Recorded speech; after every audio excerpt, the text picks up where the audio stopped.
नमस्कार दोस्तों, स्वागत है आपका योगेंद्र सर ऑनलाइन क्लासेस में। आप सभी को मालूम है कि 69 पोस्ट 69 पोस्ट सहकारिता विभाग के अंतर्गत आए हैं उप अंकेक्षक के। किसके? उप अंकेक्षक के, यानी कि सब ऑडिटर हम बोल सकते हैं। ये जो ऑडिटर का पोस्ट है, इतना बढ़िया, इतनी अच्छी अपॉर्चुनिटी है, खास करके वो स्टूडेंट के लिए जो कॉमर्स ग्रेजुएट है। कॉमर्स ग्रेजुएट करने के तात्पर्य है बीकॉम है। कॉमर्स ग्रेजुएट वाले मतलब बीकॉम जो है उनके लिए इतना अच्छा अपॉर्चुनिटी है, ईश्वर प्रदत्त अवसर है मैं कहता हूं। क्योंकि ऑलरेडी इसमें इंजीनियरिंग स्टूडेंट, बाकी सारे स्टूडेंट कट छट जाएंगे।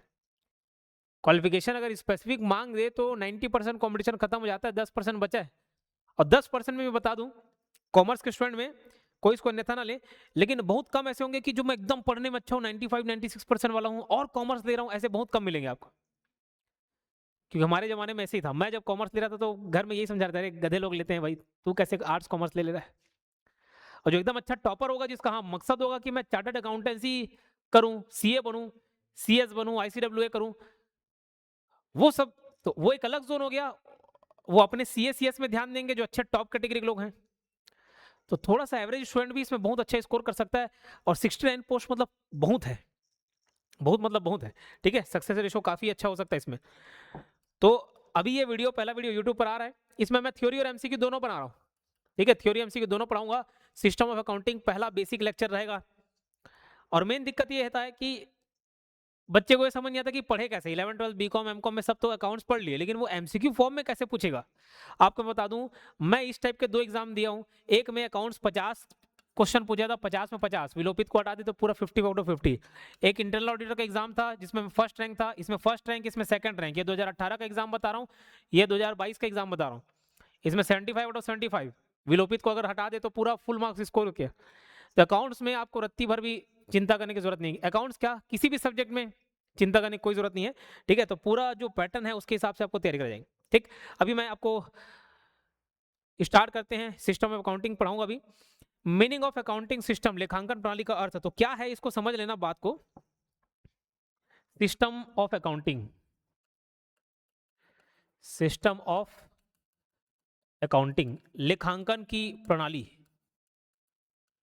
लेखांकन की प्रणाली। ये क्या प्रणाली है, ये क्या सिस्टम है? तो ध्यान रखना, ये एक ऐसा प्रोसेस है, एक ऐसी प्रक्रिया है, बोल सकते हो एक ऐसी प्रक्रिया है जिसमें हम क्या करते हैं, जितने भी हमारे फाइनेंशियल ट्रांजैक्शन होते हैं, वित्तीय लेन देन होते हैं, फाइनेंशियल फाइनेंशियल ट्रांजैक्शन होते हैं, उसको रिकॉर्ड करते हैं। जितने भी वित्तीय लेन देन हो रहे हैं उसको हम क्या करते हैं, रिकॉर्ड करते हैं। तो ये छोटे छोटे से डेफिनेशन टाइप का भी आपको याद रखना है। और मैं बता दूं, सब ऑडिटर का कोर्स आप हमारा एप्लीकेशन डाउनलोड करिए, योगेंद्र साहू क्लासेस ऐप, वहां से आप डायरेक्ट कोर्स परचेज कर सकते हैं। अगर कोई समस्या है तो इन नंबर पर आप कांटेक्ट कर लेना है, 7770123687। ठीक है, बहुत ही कम फीस पर तैयारी कराई जाएगी, क्वालिटी कंटेंट मिलेगा। ठीक है, 2900 रुपये इसकी फीस है डिस्काउंट करके। ठीक है, तो जल्द से जल्द इसका लाभ ले सकते हैं। एक प्रक्रिया, एक प्रोसेस है जिसमें हम वित्तीय लेन देन को, फाइनेंशियल ट्रांजेक्शन को रिकॉर्ड करते हैं, सिस्टम ऑफ अकाउंटिंग। क्लियर है?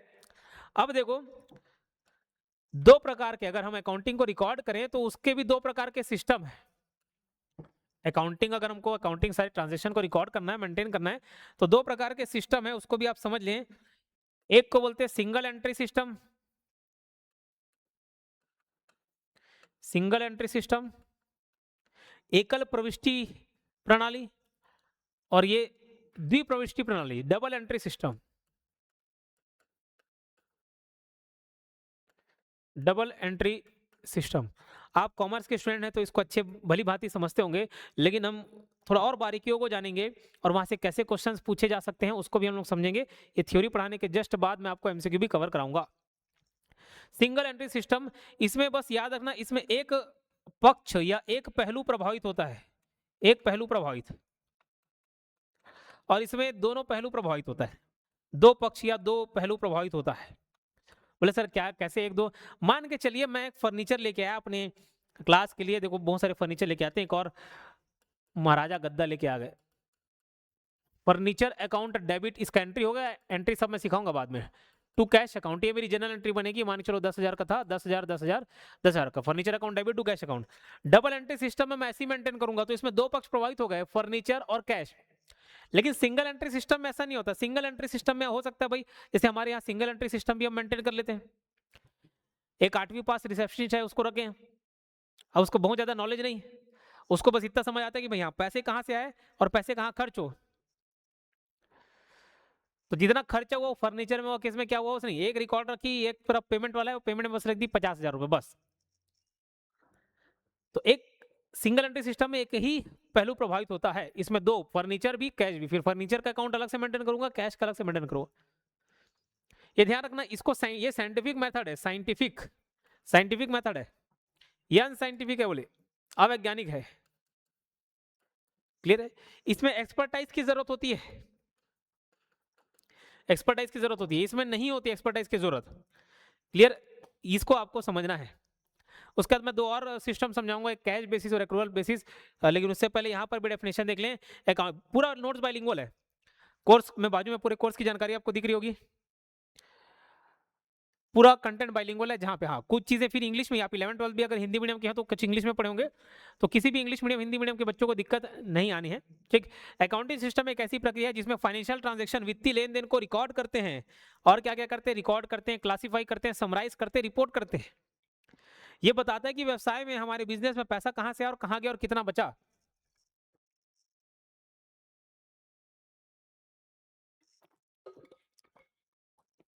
चलिए,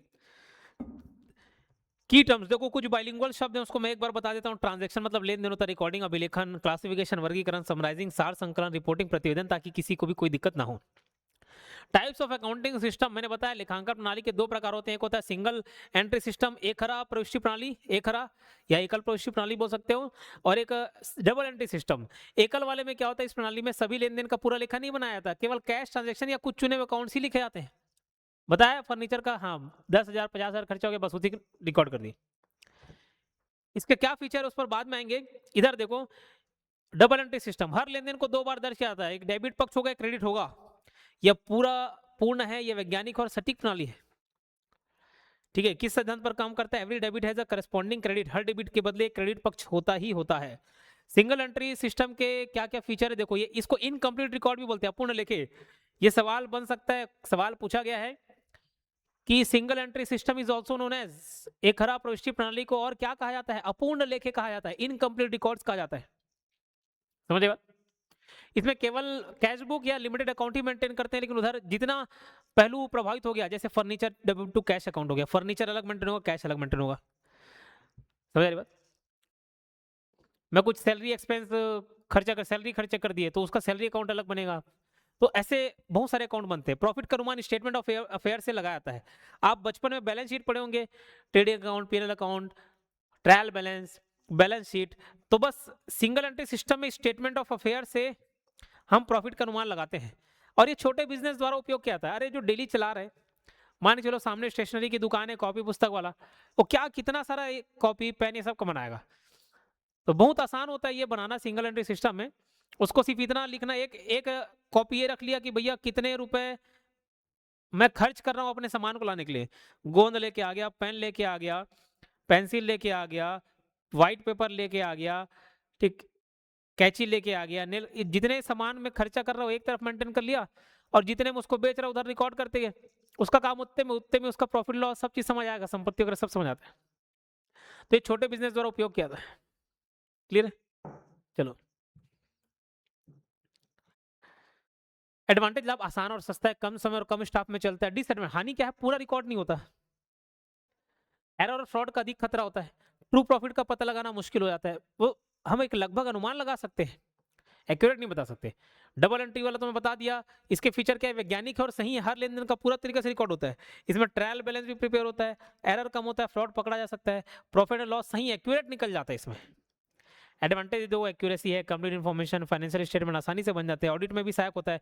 ऑडिट में सहायक, कभी आप एकदम बड़ा बिजनेस चला रहे भाई, आप बैंक में जाएंगे लोन लेने के लिए, और ऐसी रफ में आय व्यय का हिसाब किताब रखे हो, फाड़ के फेंक देगा मैनेजर, बोलेगा अरे जाओ एक अकाउंटेंट सीए को पकड़ो, बोले अच्छा खासा अकाउंट बनाओ, ट्रायल बैलेंस बनाओ, पीएनएल अकाउंट दिखाओ, बैलेंस शीट दिखाओ, तब जाके मैं लोन दूंगा तुमको।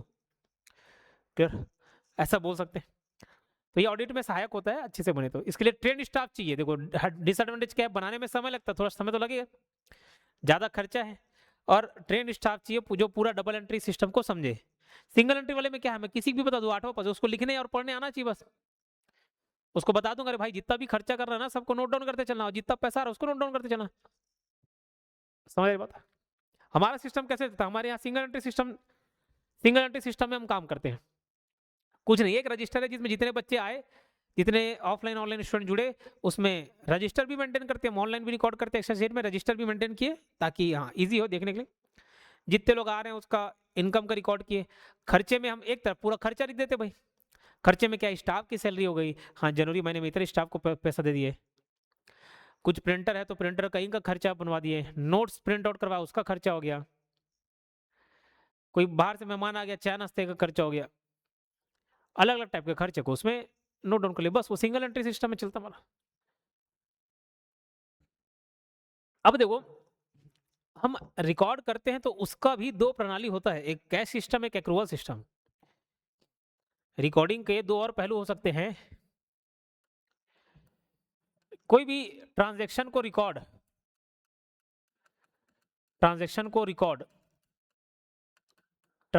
रिकॉर्ड करने के दो एस्पेक्ट हो सकते हैं, दो सिस्टम हो सकते हैं। ऑन कैश बेसिस पे, और दूसरा होता है एक्रूवल बेसिस पे। एक्रूवल बेसिस पे दोनों मतलब समझना, आपको हो सकता है दोनों में, आप एक बिजनेस चला रहे हो, आपको दोनों में से कोई एक चुनना पड़ेगा, या तो आप दोनों चुन सकते हो।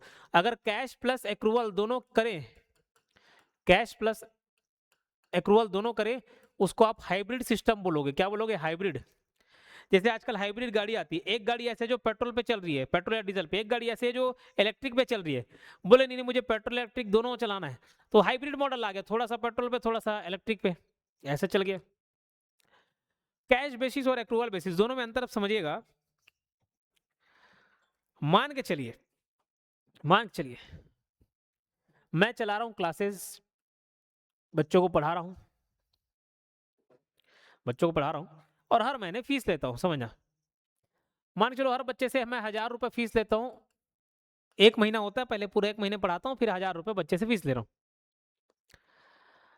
अब मैं उस 1000 रुपए को अपना इनकम कब मानूंगा? दो ऑप्शन हो सकते हैं। जैसे ही अभी चलो कौन सा महीना चल रहा है भैया, अभी अप्रैल चल रहा है, 30 अप्रैल हुआ, जैसे 30 अप्रैल हुआ, अप्रैल महीना खत्म हुआ, मतलब मैं मानूंगा वो बच्चे का पैसा ड्यू हो गया 1000 रुपए। मैं अगर एक्रूवल बेसिस पे ट्रांजेक्शन को रिकॉर्ड करूं, तो जैसे ही महीना खत्म हुआ मैं लिख लूंगा कि मेरे पास 1000 रुपए आ गए, भैया 1000 रुपए आमदनी हो गई, मैं इसको अपने इनकम में गिन लूंगा। लेकिन जरूरी है कि 1000 रुपए वो बच्चा दे दे उसी दिन? हो सकता है एक महीने पढ़ के बाद भाग जाए वो। अगर मैं इसको कैश बेसिस पे रिकॉर्ड करना चाहूं तो जब तक, जैसे अगर वो 30 अप्रैल हुआ तो मैं 1000 रुपए का ट्रांजेक्शन कब नोट डाउन करूंगा? 30 अप्रैल को कर लूंगा एक्रूवल बेसिस पे, क्योंकि उस दिन एक्रू हो गया, अर्जित हो गया, मिला नहीं मिला उसकी बात छोड़ दो, अर्जित हो गया। समझ रहे? ये कैश बेसिस में कैसे? कैश बेसिस में जिस दिन भैया वो पैसा देगा, अगर वो 5 मई को पैसा दे रहा है तो मैं 5 मई को ट्रांजेक्शन को रिकॉर्ड करूंगा, 5 मई को। तो दोनों के अपने फायदे और नुकसान है। 5 मई को नोट डाउन करूंगा कि भैया उसने 1000 रुपए दे दिए, मतलब जिस दिन मिलेगा उसी दिन मैं नोट डाउन करूंगा। ठीक है? तो कैश बेसिस और एक्रूवल बेसिस दोनों समझ गए होंगे अभी। एकदम बहुत अच्छे तरीके से आपको ये समझ आ जाएगा टॉपिक, और यहाँ से क्वेश्चन कैसे आने हैं वो भी अभी इस टॉपिक के बाद अभी बताऊंगा। मैं थ्योरी पढ़ाने के बाद तुरंत एमसीक्यू भी सॉल्व कराऊंगा। क्लियर है? Cash plus accrual basis hybrid mode, इस पे भी चलते हैं। इस पे चलते कैसे समझना, जैसे मैं एक सिंगल एंट्री सिस्टम में हम चलते हो तो मैं बता ही दिया, और मैं हमेशा कपड़े वाला उदाहरण देता हूँ, कपड़े को दुकान वाला मित्र है, वो कपड़े के व्यापारी हैं, वहां से समझते हैं। वो लोग हाइब्रिड मोड पे काम करते हैं। हाइब्रिड मोड मतलब कैसे? जैसे इतने सारे ग्राहक टकराते हैं डेली, कोई ना कोई कपड़ा लेने आ रहा है, 1500 रुपए का बिल बन गया, 1000 रुपए रखा हूँ भैया, 500 चलो ना अगले दिन आके दे दूंगा, आते जाते दे दूंगा, ऐसे। तो जब उनको पेमेंट करना होता है, जैसे एक दुकानदार है, कपड़े का दुकानदार, वो भी तो कहीं भाई होलसेल से लेके आएगा।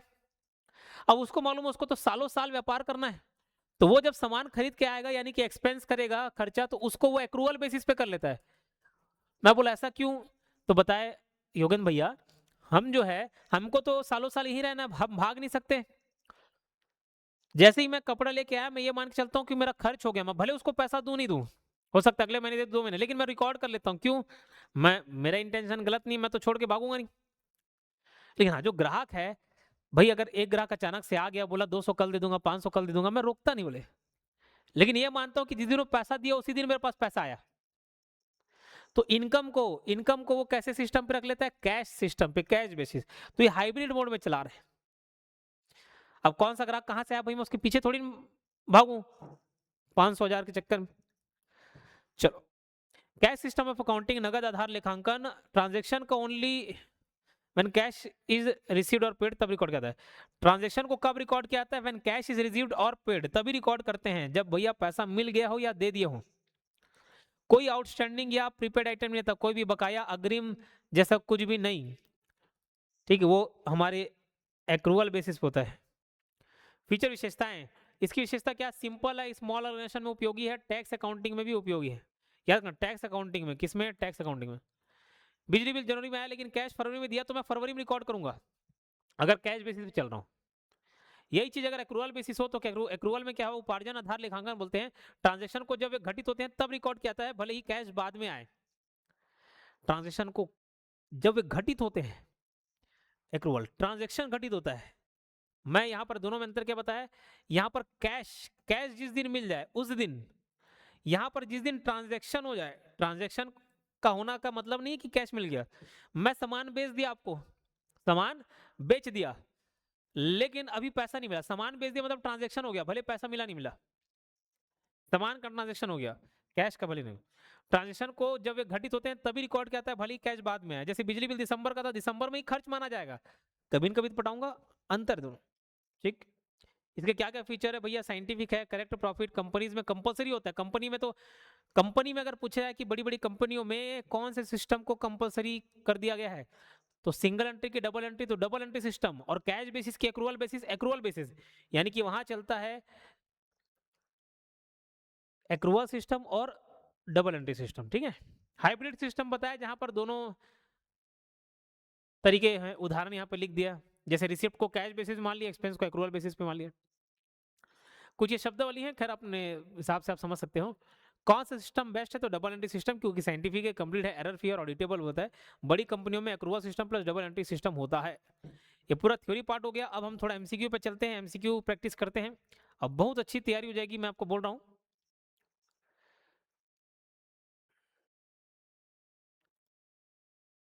बस आपको समझ आना चाहिए कि भाई कैसे प्रिपरेशन करना है। अब मैं बता दूं, जो स्ट्रेटेजी में बताऊंगा, जो कंटेंट में बताऊंगा, वो एकदम काफी रहेगा। क्यों? ये उसका प्रूफ है जीता जागता। ये ऑडिटर का एग्जाम हुआ था, इससे और एक लेवल का ऊपर का था ऑडिटर का एग्जाम। हालांकि एमकॉम बेस्ड था, लेकिन इसी अकाउंटेंट के ऊपर होता है ऑडिटर। ये ऑडिटर है, इंटरनल ऑडिटर, वो सब ऑडिटर है। ये पहला रैंक 104 मार्क्स, 104.698। और मैं आपको बता दूं, पहले रैंक और 10वें रैंक में आपको लगता होगा अरे पॉइंट पॉइंट अंतर नहीं, पॉइंट अंतर नहीं, सीधा 15 मार्क्स, 90 मार्क्स है, 90.1। और इधर देखो 104.698। अपने कॉम्पिटिटर को इतना पछाड़ दो, करीब भी ना पहुंच पाए। लेकिन उसके लिए जरूरी है प्रॉपर स्ट्रेटेजी, प्रॉपर कंटेंट। ठीक। तो एकदम आप बेझिझक इसको पढ़िए। कई लोग पूछ रहे सर क्या किताब पढ़े, कौन सा क्या फॉलो करें। मैं बोल रहा हूँ, अगर ये कंटेंट रखे हो, नहीं रखे हो तब अलग बात है, फिर आपके पास बहुत सारे सोर्स है किताबों, लेकिन उसमें फिर क्या सही चीज़ है वो ढूंढना मुश्किल है थोड़ा। लेकिन हो सकता है सेल्फ स्टडी से हो सकता है, सेल्फ स्टडी से सब पॉसिबल है। लेकिन अगर आप जो जिसमें जुड़े हैं तो उनकी तसल्ली के लिए मैं बता दूं, इसके बाहर आपको कुछ देखने की जरूरत नहीं पड़ेगी। Single entry system is also known as, एक खरा प्रवेशी प्रणाली किस नाम से जानी थी? मैंने बताया इनकम्प्लीट रिकॉर्ड, अपूर्ण लेखे, अपूर्ण अभिलेख। सारा चीज थ्योरी में बता दिया, और इससे क्वेश्चन कैसे बनते हैं अब ये बता दिए। Double entry system is based on which principle? बताओ। Cost principle, relation principle, matching, dual aspect principle, द्विपहलू सिद्धांत। मैंने बताया डबल एंट्री में दो पहलू, दो पक्ष प्रभावित होते हैं। In which system only cash receipt and payment are recorded, किस प्रणाली में केवल नगद प्राप्ति और भुगतान दर्ज होते हैं? बताओ। अक्रूवल में होता है क्या?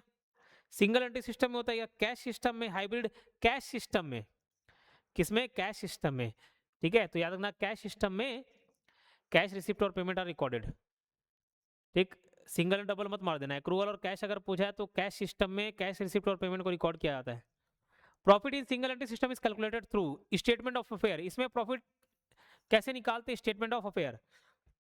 प्रॉफिट कैलकुलेट करना हो, पूंजी कितनी है वो बताना हो, सब इसमें से निकल जाता है स्टेटमेंट ऑफ अफेयर। देखो कैसे बनाते हैं स्टेटमेंट ऑफ अफेयर, मैं बता सकता हूँ। जैसे नॉर्मल, जैसे मैंने क्या किया, अगर मैं एक चलो ठीक है, मैं ऑडिटर हूँ, अकाउंटेंट हूँ, मैं गया किसी दुकान में, वो बोले सर समझ नहीं आ रहा है कि कैसे प्रॉफिट निकालना है, कितना पूंजी, कुछ समझ नहीं आ रहा है। मैं बोला कोई दिक्कत नहीं, मैं 4-5 सवाल आपसे कर रहा हूँ, 4-5 सवाल कर रहा हूँ, बस उस 4-5 सवाल का जवाब दे दो। बोले ठीक है। मैं बोला आपके छोटा सा दुकान है, ये जितना फर्नीचर लगा वो कितने रुपए का।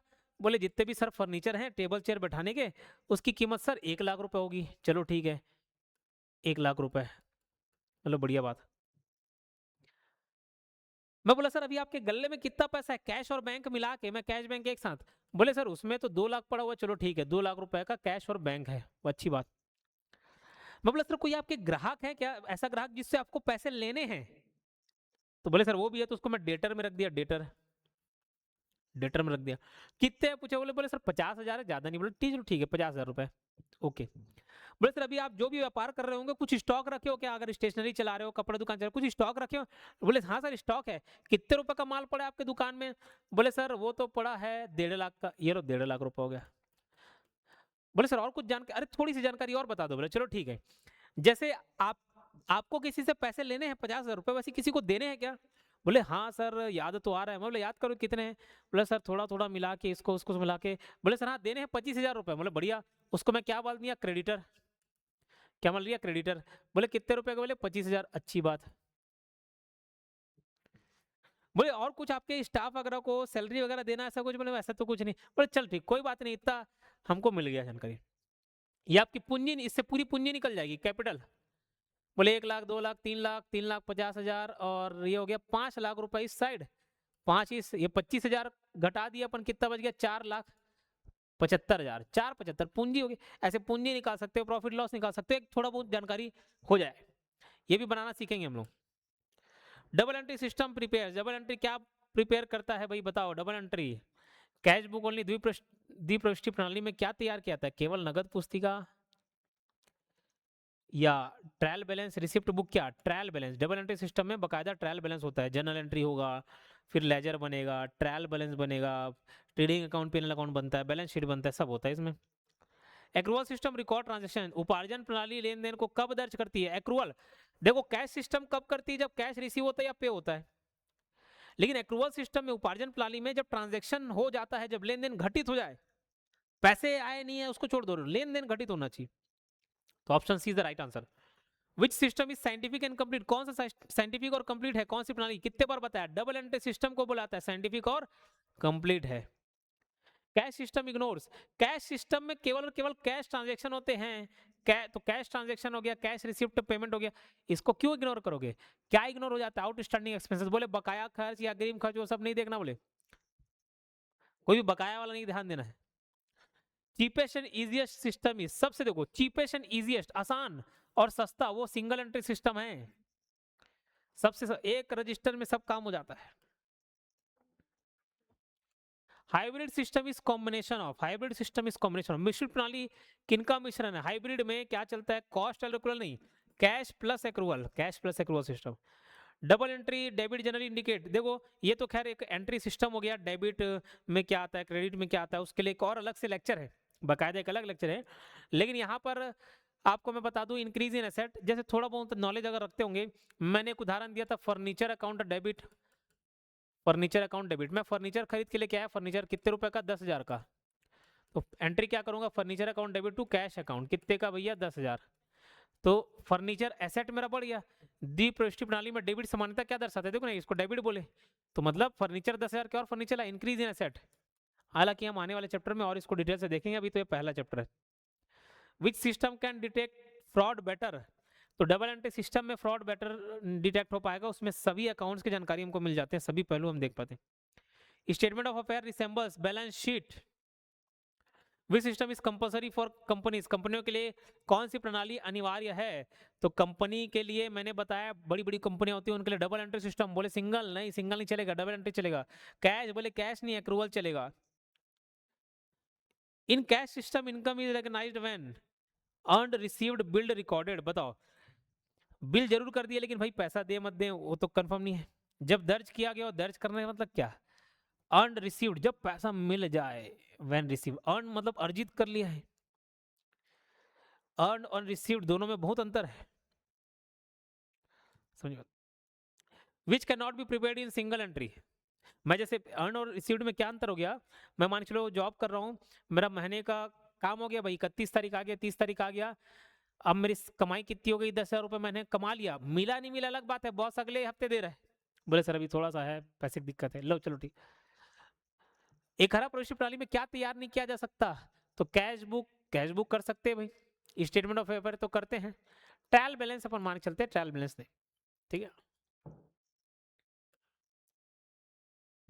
Double entry system was introduced by, double entry system Luca Pacioli, नाम याद रख लेना, लुका पैक्योली, ठीक है, लुका पैक्योली।